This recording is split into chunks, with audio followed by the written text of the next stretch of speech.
Bax, bir. İkinci, dünya 3 dəfə dağılıb.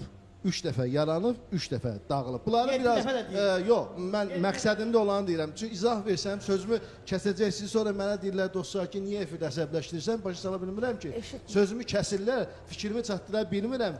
Nəticədə qarşı tərəfdə mənim sözümü çatdıra bilməyəm. Mən üçün səhv tuturlar. Onun üçün sözümü kəsməyin, xahiş edirəm. Mənim dediyimdə məqsəd dünyada 3 dəfə Həzrəti Adəm əleyhissalam və Həzrəti xanım Həvva əleyhissalam yaranandan sonra ikinci dəfə Həzrəti Nuh əleyhissalamın gəmisi, dünyanın su basması, dünya dağıldı və ondan sonra dünya Həzrəti Nuhun gəmisində olanlar dünya yenidən yarandı. Üçüncü dəfə dünya necə yaranırdı? İnsanlar tərəfindən daha doğrusu dünya dağılırdı. Niyə? Bədəvi ərəblər dövründə diri-diri qızları bastırırdılar.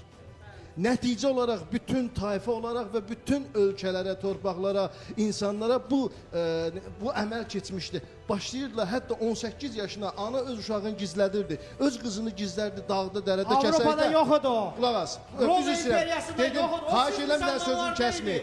Bütün qızları, elə deyil, bütün qızları, elə deyil da, Aydıxan müəllim. Aydıxan müəllim, müsəlman deməyək, müsəlman deməyək.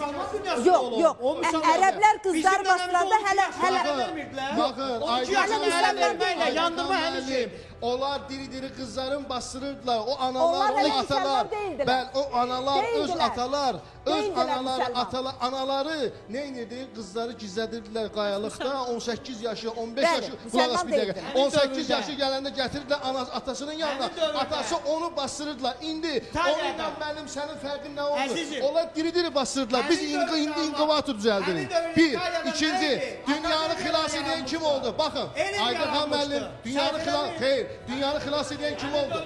Dünyanı xilas edən kim oldu? Sual verirəm, dünyanı xilas edən kim oldu? Dünyanı bərpa edən kim oldu? Allah bir xanım əli ilə dünyanı xilas elədi. Peyğəmbər qızı xanım Fatimə Zəhranın nəsli ilə dünyanı xilas elədi. Peyğəmbəri göndərdi, Qur'anı İslamı göndərdi. Qur'an-ı Kərimdə ayədir. Allah sənin bir qızınla dünyanı xilas elədi. Hristiyanlar da onun müqəddəs Məryəm İndi biz qayıtmışıq bəyəm o dövrə.